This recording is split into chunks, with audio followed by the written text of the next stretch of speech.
Good evening friends. तो आज हम फिर से हाजिर हैं एक नए वोकाबलरी सीरीज के साथ।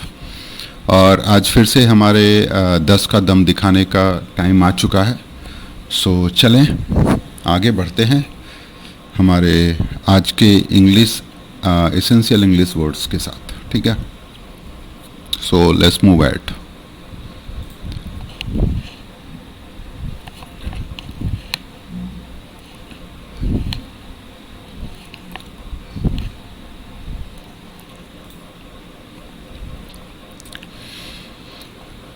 ओके, सो हमारे इस आज के सीरीज में जो 10 वर्ड्स आज के सीरीज में इंक्लूड किए गए हैं उसका बेसिक जो नेचर है वो ये है कि सब के सब बी से शुरू होते हैं।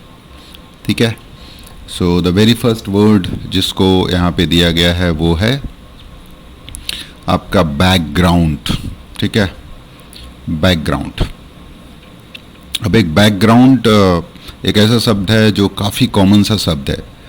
ये आप में से बहुत लोग यूज़ भी किए होंगे। How do we pronounce it? Background, background. तो यहाँ पे प्रोनाउंसिएशन दिया हुआ है। मीनिंग की बात करें so it has meaning like दृश्य, चित्र का वो हिस्सा जो देखने वाले से सबसे दूर होता है। The part of a scene और picture that is farthest from the viewer. Background जो पीछे का साइट होता है, जो पीछे का सीनरी होता है, उसको हम बैकग्राउंड बोलते हैं। अच्छा, बैकग्राउंड हम एक पर्सन और इंडिविजुअल्स के हिस्टोरिकल रिकॉर्ड को बताने के लिए भी प्रयोग में करते लाते हैं। ठीक है, बैकग्राउंड ज़्यादातर जो हमारा यूसेस है वो as a noun only it is there. ज़्यादातर इसका यूज़ जो है एज अ नाउन होता है, बट कभी कभी दूसरे फॉर्म्स में भी इसका यूज़ आप देखोगे मिल जाता है। बट द पॉपुलर अरेंजमेंट जो बैकग्राउंड का है वो ये है कि it is basically used as noun. ठीक है, अब सेंटेंस फॉर्मेशंस की बात करें यहाँ पे तो you would be able to see this कि the mountains in the background made the landscape look stunning. ठीक है, सो यहाँ पे बैकग्राउंड में माउंटेन दिख रहा है जो इस सीनरी को स्टनिंग बना देता है। इज एजुकेशनल बैकग्राउंड, अगेन यहाँ पे इंडिविजुअल का पास्ट रिकॉर्ड बोल रहा है। पास्ट रिकॉर्ड या एक तरह से आइडेंटिटी रिकॉर्ड बोल सकते हो। ठीक है, इंडिविजुअल का identity record. Ambient sounds, the sound of birds chirping in the background was soothing.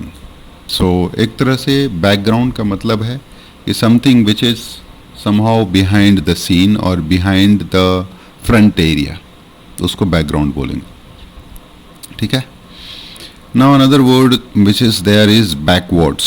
ठीक है, सो बैकवर्ड्स का मतलब होता है कि moving in reverse. Backwards, how do we pronounce it? Backwards. It's basically adverb जिसका मीनिंग होगा कि in the directions that is opposite to the usual one. Backwards का मतलब है आप यूजुअल डायरेक्शन में नहीं जा रहे हो, अनयूजुअल डायरेक्शन में जा रहे हो। ठीक है, towards the back in a manner that shows a delay और रिग्रेशन इन द प्रोसेस। एक ऐसा तरीका जो प्रगति में देरी और पीछे हटने को दर्शाता है। So like there are countries which are said to be the backwards category. तो बैकवर्ड्स का मतलब होता है, वैसे भी हम यूज़ कर सकते हैं कि आप पीछे हो, तरक्की में शामिल नहीं हो, अभी भी आप पीछे हो। ठीक है, so backward area, backward category, backward society, backward mindset, these are all the types of words इसको हम डिनोट करने के लिए बैकवर्ड्स का यूज़ करते हैं। ठीक है, एग्जाम्पल्स के तौर पे अगर देखें, she took a step backwards to avoid the falling object. तो उसने अपना कदम पीछे ले लिया। He is thinking seems a little backwards for today's time। मतलब ये माइंडसेट की बात हो रही है कि आप आज के माइंडसेट के हिसाब से अपना थिंकिंग नहीं रखे हो। The car rolled backwards down the hill। ठीक है, डाउन द हिल। सो यहाँ पे फिर से बैकवर्ड्स का मतलब है कि पीछे लेना। Next word which is there is bacteria. ठीक है, so how do be pronounce it? Bacteria. Bacteria the meaning is microscopic single called organism. Basically ये केमिस्ट्री का टर्म है, ठीक है, जिसका मतलब होता है बहुत माइक्रो ऑर्गेनिज्म।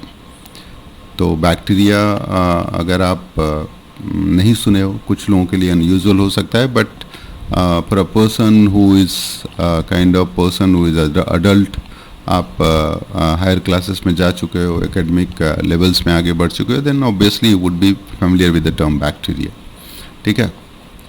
बैक्टीरिया से डिराइव्ड फॉर्म्स बन सकता है बैक्टीरियल करके, सो ये एक एडजेक्टिव की तरह काम करता है। और बैक्टीरिया का अगर मैं पूछूं कि what kind of parts of a speech it is there, आप बोल सकते हो it's a noun, it's a noun, ठीक है। सो एग्जाम्पल्स के तौर पे यहाँ पे हमने कुछ एग्जाम्पल्स दिया हुआ है। The doctor prescribed antibiotics to kill the harmful bacteria. Certain types of bacteria are essential for digestion. Bacteria thrive in warm and moist environments. Next word which is there is bad. Bad का मतलब है, हालांकि बहुत ही easy सा word है, बहुत ही common सा word है। सो बैड का मतलब है पुअर क्वालिटी और मॉरली रॉन्ग। तो ये क्वालिटी के टर्म्स में भी यूज़ कर सकते हैं और कंडक्ट के टर्म्स में भी, ठीक है।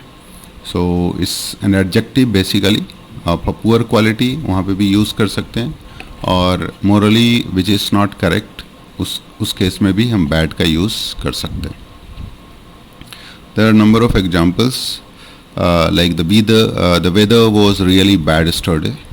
The cheating is considered a bad habit, जो एक कंडक्ट को डिनोट करता है। The food at the restaurant was not as bad as I expected.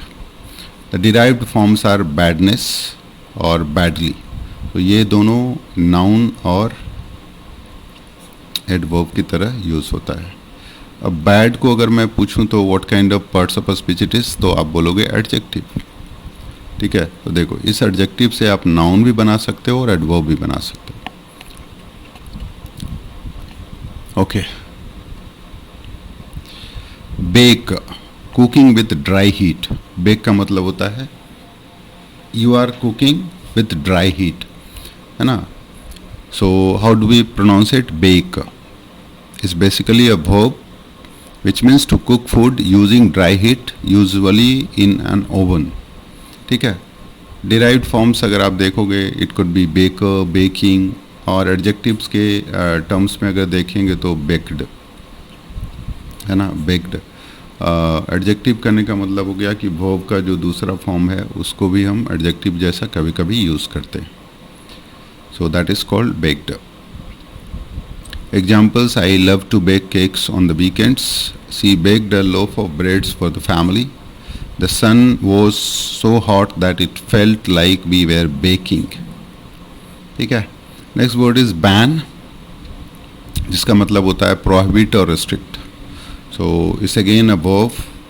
It's a verb. इसका मतलब होता है मना करना, officially prohibit और forbid करना। It is sometimes used as noun also, ban. तो इसका यूज़ हम बैन का यूज़ नाउन की तरह भी कर सकते हैं और वर्ब की तरह भी कर सकते हैं। सो इसका मीनिंग जो है दोनों टर्म्स में आपको देखने को मिलेगा।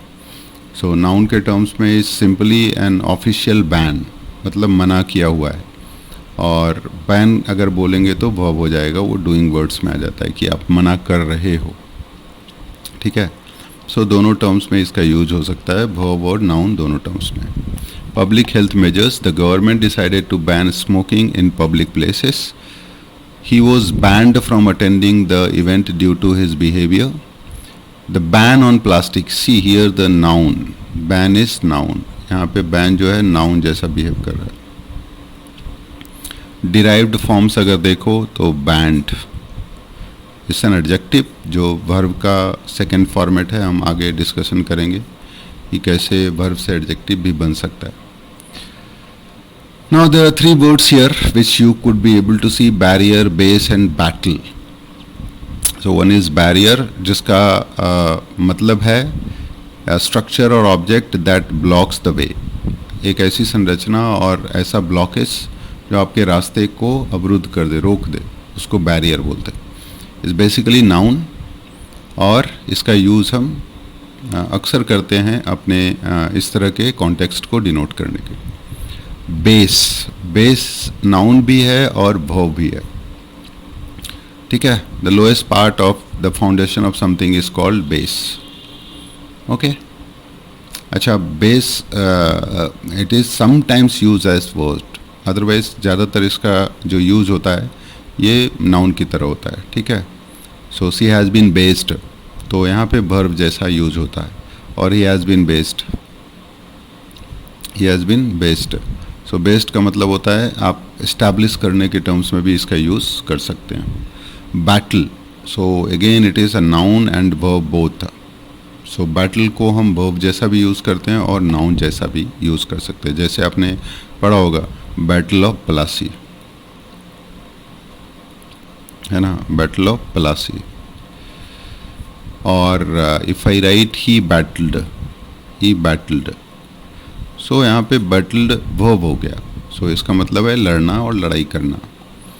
सो ये तीनों शब्द भी आपके लिए कॉमन यूज़ के लिए काफ़ी इम्पॉर्टेंट है। द नेक्स्ट वन इज़ बीच। इसका नाम सुनते ही थोड़ा सा रोमांच आ जाता है दिल में, दिमाग में। Beach is a place where you could enjoy, so a sandy और pebbly shore by the ocean और अनदर बॉडी ऑफ वाटर, इसको हम बीच बोलते हैं। आई थिंक ये मुझे बताने की ज़रूरत भी नहीं थी, बट चूँकि आप इसको रिकलेक्ट कर पाओ, अपने सेंटेंस में यूज़ कर पाओ, इसलिए मैं इसको यहाँ पे इंक्लूड कर लिया अपने आज के डिस्कशंस में। तो with this we have completed our today's 10 set of words. Hopefully आपने एंजॉय किया, कुछ नया सीखा। तो इसके साथ हम आज का ये सीरीज़ जो है यहीं पे कंक्लूड करते हैं। Will again come with the next series, जहाँ पे फिर से नए शब्दों पे डिस्कशन होगा। Will keep on learning new words always, okay. So thank you all, bye bye.